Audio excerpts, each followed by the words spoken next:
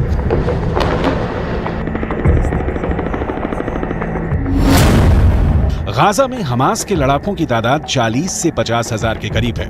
उत्तर की तरफ लेबनान में मिलिशिया हिजबुल्लाह की तादाद 1 लाख से ज्यादा है। इनके सामने इजरायल में एक्टिव और रिजर्व फोर्स मिलाकर 6 लाख से ज्यादा सैनिक हैं। ये आंकड़े बताते हैं कि इजरायल के पास 4 गुना ताकत है।